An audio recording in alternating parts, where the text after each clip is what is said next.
Bismillahirrahmanirrahim. Assalamu alaikum wa rahmatullahi wa barakatuh. Mes chers frères et sœurs, où que vous soyez dans ce monde, que vous soyez à Harare, à Paris, à Dubaï, à Dakar, à Jakarta ou à Londres, je vous souhaite la paix, la miséricorde et les bénédictions d'Allah subhanahu wa ta'ala. Nous sommes réunis aujourd'hui dans ce live béni et je remercie sincèrement chaque personne qui a pris le temps de se connecter, qu'elle soit musulmane ou non musulmane, car la connaissance est une lumière qui appartient à toute l'humanité, et nous sommes tous ici pour apprendre, pour réfléchir et pour grandir ensemble dans la sagesse. Une question a été posée, une question profonde, une question qui mérite qu'on s'y arrête sérieusement, une question qui touche à notre époque, à notre réalité quotidienne et surtout à notre foi. La question porte sur ce danger caché de l'intelligence artificielle, dont le prophète Mohammed sallallahu alayhi wa sallam nous aurait mis en garde. Et masha'Allah, c'est une excellente question, parce qu'elle nous invite à relier le passé au présent, à relier la révélation divine à notre réalité technologique, et à comprendre que l'islam n'est jamais en retard sur son temps. Bien au contraire, il a toujours une longueur d'avance sur tout ce que l'humanité peut produire ou inventer. Alors laissez-moi vous parler de cela avec toute la profondeur que ce sujet mérite, et je demande à Allah subhanahu wa ta'ala de mettre la vérité sur ma langue, d'éclairer nos cœurs et de nous préserver de toute erreur. Pour commencer, il faut comprendre ce qu'est réellement cette intelligence artificielle dont tout le monde parle aujourd'hui.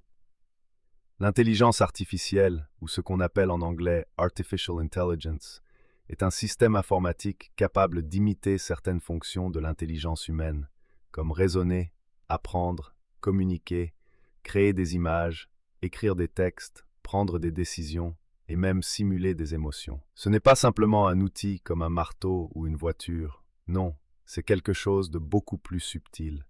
Quelque chose qui peut imiter l'humain à un tel point que parfois les gens ne savent plus la différence entre ce qui vient d'un être humain et ce qui vient d'une machine. Et c'est précisément là que réside le danger caché dont nous devons parler ce soir. Allah subhanahu wa ta'ala dit dans le Saint-Coran, Sourate Al-Baqarah, verset 286. Allah n'impose à aucune âme une charge supérieure à sa capacité. Cela signifie qu'Allah, dans sa sagesse infinie, nous a donné exactement ce dont nous avons besoin pour traverser chaque époque, chaque épreuve, chaque défi. Et parmi les outils qu'il nous a donnés, il y a la connaissance, il y a le Coran, et il y a les enseignements de son bien-aimé prophète sallallahu alayhi wa sallam. Alors quand nous parlons des signes des temps derniers, quand nous parlons de ce que le prophète a mentionné dans ses hadiths, nous ne parlons pas de fiction, nous ne parlons pas de science-fiction, nous parlons de réalités qui se manifestent devant nos yeux chaque jour. Le prophète Mohammed sallallahu alayhi wa sallam a mentionné plusieurs signes de la fin des temps, et parmi eux, il y a un signe qui est particulièrement frappant quand on le met en relation avec l'intelligence artificielle. Dans un hadith rapporté par l'imam Ahmad et considéré comme authentique, le prophète sallallahu alayhi wa sallam a dit que parmi les signes de l'heure, il y aura la multiplication des mensonges, la disparition de la vérité, la confusion entre le vrai et le faux, et l'apparition de voix qui parleront sans âme. Certes, les savants ont interprété ces hadiths de différentes manières selon les époques, mais quand on regarde ce qui se passe aujourd'hui avec l'intelligence artificielle, on ne peut s'empêcher de voir des parallèles troublants. Des voix générées par ordinateur qui imitent parfaitement des êtres humains, des images créées par des machines qui semblent réelles, des textes écrits par des algorithmes qui ressemblent à ceux d'un érudit, d'un médecin, d'un juge, d'un imam. Voilà ce que nous vivons. Le prophète, sallallahu alayhi wa sallam, a également mentionné dans plusieurs hadiths authentiques que parmi les signes de la fin des temps, il y aurait l'apparition de nombreuses fitanes, c'est-à-dire des épreuves, des séditions, des confusions, qui rendraient difficile la distinction entre le bien et le mal, entre le vrai et le faux, entre l'ami et l'ennemi. Dans Sahih Muslim, le prophète sallallahu alayhi wa sallam a dit « Il y aura des fitanes comme des morceaux de nuit obscurs. » Et mes frères et sœurs, si vous réfléchissez bien, n'est-ce pas exactement ce que fait l'intelligence artificielle dans ses aspects les plus dangereux? Elle crée une obscurité, une confusion, un brouillard épais, dans lequel les gens ne savent plus quoi croire, qui croire, d'où vient l'information, si cette photo est réelle, si cette vidéo est authentique, si cet imam a vraiment dit ces mots ou si c'est un deepfake, si cette fatwa vient d'un vrai savant ou d'une machine programmée par quelqu'un qui veut manipuler les masses. Et c'est là le premier danger caché dont je veux vous parler ce soir. Le danger de la confusion entre le vrai et le faux. Dans le Coran, Allah subhanahu wa ta'ala dit dans Sourate Al-Isra, verset 36, « Et ne suis pas ce dont tu n'as aucune connaissance.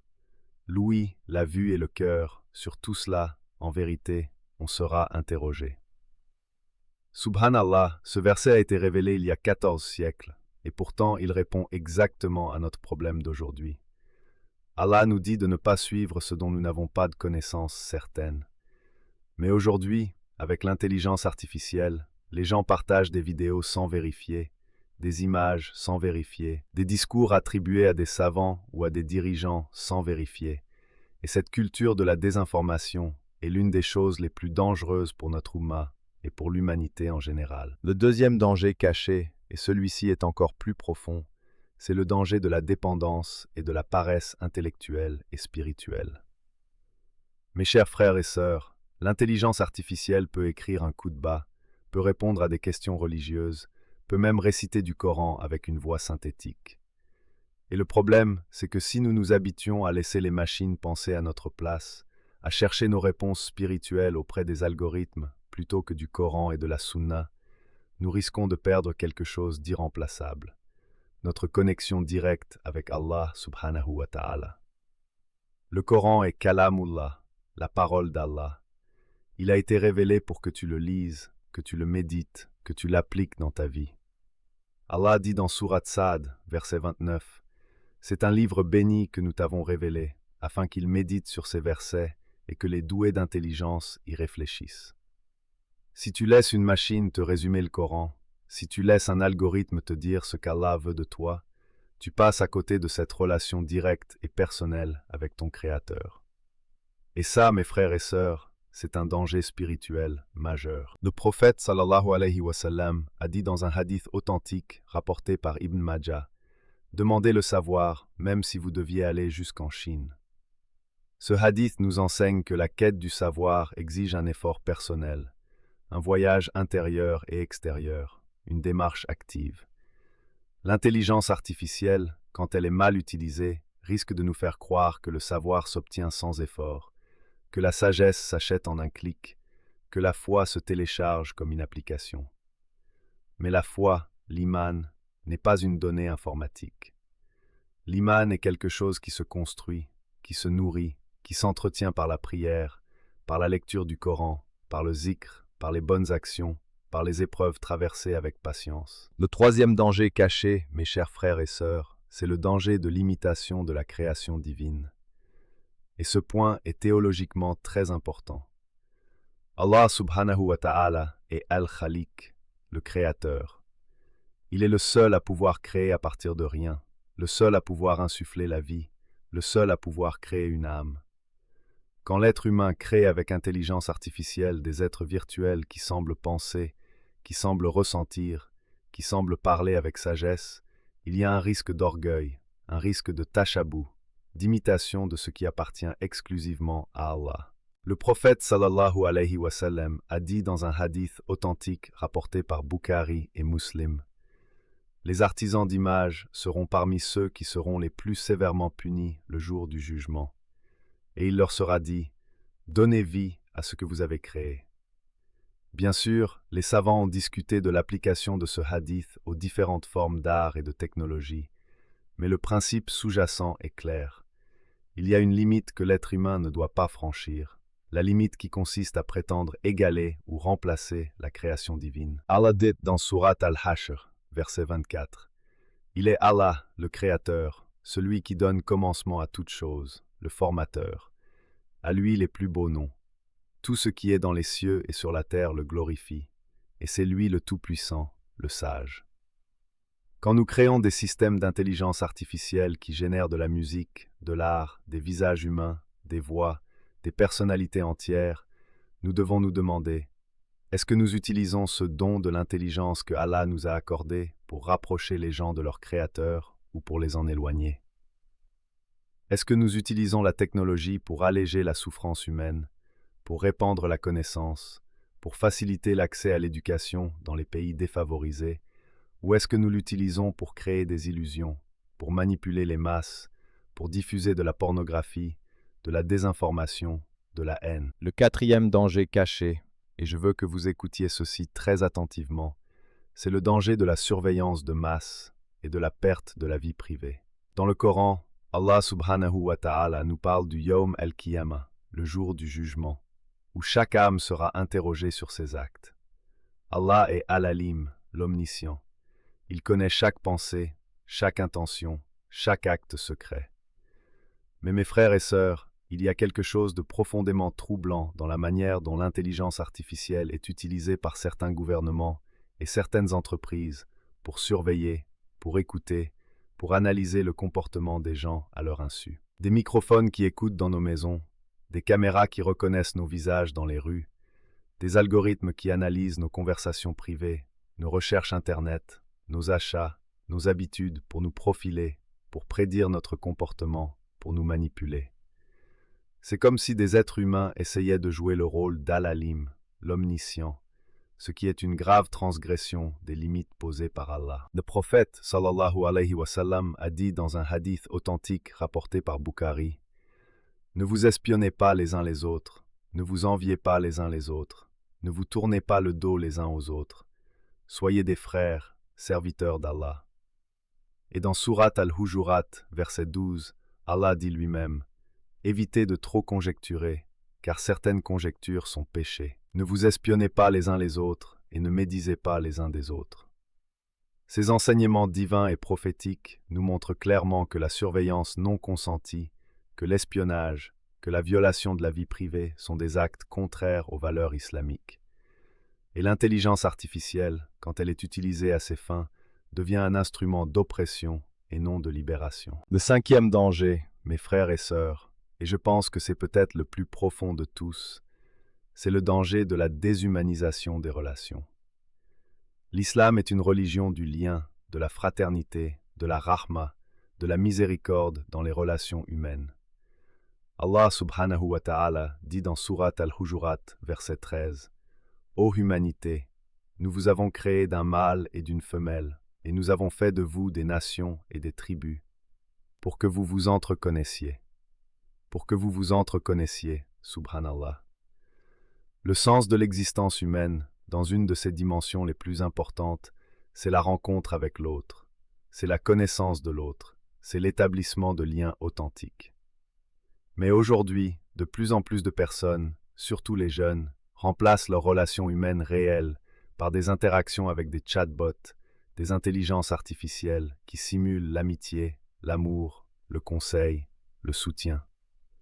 Des applications existent où des gens paient pour avoir des conversations romantiques ou amicales avec une intelligence artificielle. Et cela, mes frères et sœurs, est une catastrophe spirituelle et sociale. Le prophète sallallahu alayhi wa sallam a insisté sur l'importance des liens humains.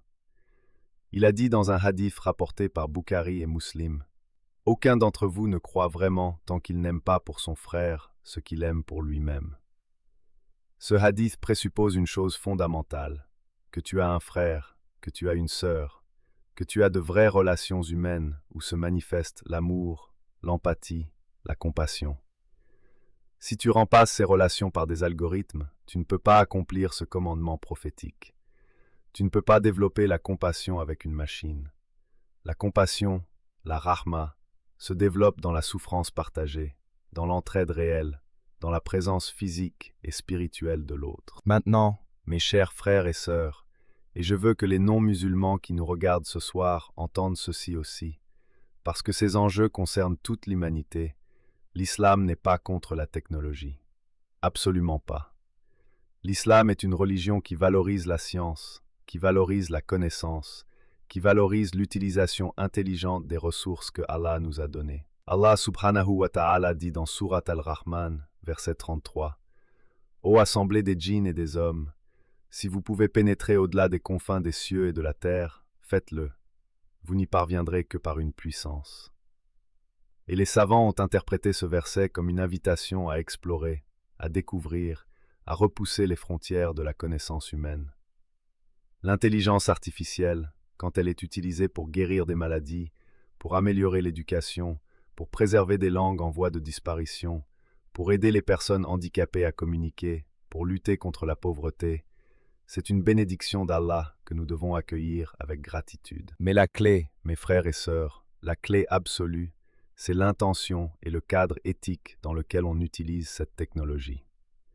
Le prophète sallallahu alayhi wa sallam a dit dans le hadith le plus célèbre de la tradition islamique, rapporté par Bukhari et Muslim, « Les actes ne valent que par leurs intentions, et chaque homme n'aura que ce qu'il a eu l'intention de faire. » Cette règle fondamentale s'applique à tout, y compris à l'utilisation de l'intelligence artificielle. Si tu utilises l'intelligence artificielle pour diffuser de fausses informations religieuses, tu portes le péché de celui qui induit en erreur. Si tu utilises l'intelligence artificielle pour créer des deepfakes de personnes innocentes, tu portes le péché de calomnie, de zulm, d'injustice. Si tu utilises l'intelligence artificielle pour accéder à des contenus illicites, tu portes le péché de celui qui s'approche des interdits d'Allah. Mais si tu utilises l'intelligence artificielle pour apprendre une nouvelle langue afin de pouvoir lire les savants d'une autre culture, si tu l'utilises pour améliorer ton éducation, pour servir ta communauté, pour traduire le Coran dans une langue peu répandue, alors, Inch'Allah, tu en seras récompensé. Je veux maintenant parler d'un point particulier qui me tient très à cœur, et je pense que c'est là le danger le plus immédiat pour notre Oumma en ce moment précis. Le danger de la fausse fatwa et de la connaissance religieuse falsifiée. Aujourd'hui, avec l'intelligence artificielle, n'importe qui peut créer une vidéo où un imam ou un savant réputé semble dire quelque chose qu'il n'a jamais dit. N'importe qui peut créer un texte qui ressemble à une fatwa islamique, mais qui est en réalité une manipulation. N'importe qui peut créer une application qui répond à des questions religieuses en utilisant l'intelligence artificielle, sans aucune formation islamique réelle, sans ijaza, sans chaîne de transmission du savoir. Et les gens vont sur ces applications et ils reçoivent des réponses qui semblent savantes, qui semblent fondées, mais qui peuvent être totalement erronées, voire contraires à l'islam. Allah dit dans Sourate Al-Anbiya, verset 7, « Nous n'avons envoyé avant toi que des hommes auxquels nous révélions notre message.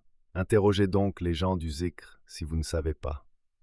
Interrogez les gens de la connaissance si vous ne savez pas. » Ce principe coranique est fondamental. Quand tu as une question religieuse, tu dois aller vers quelqu'un qui a étudié, qui a une formation, qui a une chaîne de transmission du savoir, qui est accountable, qui est responsable de ce qu'il dit. Une machine n'est pas accountable. Un algorithme ne répond pas devant Allah le jour du jugement. Mais toi, tu répondras de ce que tu as cru et de ce que tu as pratiqué. Alors sois vigilant sur tes sources de connaissances religieuses. Le prophète sallallahu alayhi wa sallam a dit dans un hadith authentique rapporté par Tirmizi, « Quand les savants disparaissent, les gens prennent des ignorants comme guides religieux, et ces ignorants rendent des verdicts sans savoir, et ils s'égarent et égarent les autres. » Subhanallah. Ce hadith prophétique s'applique si parfaitement à notre époque où les gens suivent des vidéos YouTube, des posts Instagram, des chatbots, au lieu de consulter des savants formés et qualifiés. L'intelligence artificielle aggrave ce problème en donnant une apparence de savoir et d'autorité à ce qui n'est en réalité qu'une compilation statistique de textes, sans compréhension profonde, sans sagesse, sans taqwa, sans crainte d'Allah. Mes frères et sœurs, je veux aussi adresser un message à nos frères et sœurs chrétiens qui nous regardent ce soir, parce que nous partageons des valeurs communes face à ces défis. Dans la Bible, dans l'évangile de Matthieu, Jésus, que la paix soit sur lui, dit « Méfiez-vous des faux prophètes, qui viennent à vous en vêtements de brebis, mais qui au-dedans sont des loups ravisseurs. C'est à leurs fruits que vous les reconnaîtrez. » Cette parole est d'une actualité saisissante face à l'intelligence artificielle, qui peut se présenter avec l'apparence de la sagesse, de la connaissance, de la bienveillance, mais dont les fruits peuvent être l'illusion, la manipulation et l'éloignement de Dieu. Nous sommes d'accord sur ce point fondamental. La vérité divine ne peut pas être remplacée par une machine. La relation avec Dieu est une relation d'âme à âme, et aucune technologie ne peut médiatiser ou remplacer cette relation intime. Dans le Coran, Allah subhanahu wa ta'ala dit dans Sourate Kaf, verset 16, « Nous avons créé l'homme, et nous savons ce que son âme lui souffle, et nous sommes plus proches de lui que sa veine jugulaire. Plus proche de toi que ta veine jugulaire. Voilà qui tu es en réalité, un être dont Allah est infiniment proche, dont Allah connaît chaque battement de cœur, chaque soupir, chaque larme, chaque doute, chaque espoir. Aucune intelligence artificielle ne peut te connaître comme Allah te connaît. Aucun algorithme ne peut t'aimer comme Allah t'aime. Alors pourquoi chercherais-tu ta vérité, ta paix, ton identité dans une machine, quand tu as accès au Créateur lui-même par la prière, par le Coran, par le dhikr? Pour conclure cette première partie, mes chers frères et sœurs, je veux vous résumer les points essentiels que nous avons abordés. Le danger caché de l'intelligence artificielle, dont notre époque nous avertit, et que les enseignements prophétiques permettent d'éclairer, se manifeste sous plusieurs formes. La confusion entre le vrai et le faux qui érode notre rapport à la réalité et à la vérité divine. La paresse intellectuelle et spirituelle qui nous détourne de l'effort personnel de connaissance et de foi. La tentation d'imiter la création divine dans ses aspects les plus sacrés. La surveillance et la violation de la vie privée qui transgressent les limites posées par Allah. La déshumanisation des relations qui nous prive de la fraternité authentique que l'islam promeut. Et enfin le danger de la fausse connaissance religieuse qui peut nous éloigner du droit chemin. Face à tous ces dangers, la réponse islamique est claire, équilibrée et sage. Elle consiste à utiliser la technologie comme un outil au service des valeurs divines et humaines, à rester ancré dans le Coran et la Sunna comme boussole absolue, à cultiver notre relation directe avec Allah par la prière et le zikr, à maintenir et chérir nos liens humains authentiques, à vérifier nos sources d'informations religieuses et à ne suivre que des savants qualifiés et intègres, et à avoir une intention pure dans tout ce que nous faisons, avec ou sans technologie. Allah subhanahu wa ta'ala dit dans Surat Az-Zumar, verset 9, « Dis, est-ce que sont égaux ceux qui savent et ceux qui ne savent pas? Non, ils ne sont pas égaux. » Et aujourd'hui, savoir, c'est aussi savoir utiliser la technologie avec sagesse, discernement et taqwa. C'est savoir faire la différence entre ce qui nous rapproche d'Allah et ce qui nous en éloigne. C'est savoir garder notre humanité, notre spiritualité, notre identité de croyant dans un monde de plus en plus dominé par les machines. Que Allah nous accorde la sagesse, la guidance et la protection dans cette époque de fitane. Que Allah préserve notre Ummah de tous les dangers visibles et cachés. Que Allah nous rassemble dans le Jannah avec son prophète bien-aimé, sallallahu alayhi wa sallam. Amin, ya Rabbal Alamin. Mes chers frères et sœurs, avant que nous ne passions à la suite, je vous demande instamment, si ce contenu vous a touché, si vous pensez qu'il peut bénéficier à quelqu'un que vous connaissez, de vous abonner à cette chaîne dès maintenant, de liker cette vidéo pour soutenir ce travail d'enseignement islamique, de la partager avec vos proches, vos familles, vos amis, vos communautés, parce que le prophète sallallahu alayhi wa sallam a dit « Celui qui guide vers le bien est comme celui qui l'accomplit ». Et si vous voulez marquer votre présence et votre engagement dans les commentaires, laissez simplement ces deux mots bénis, Allah Akbar. Que Allah vous bénisse tous. Assalamu alaikum.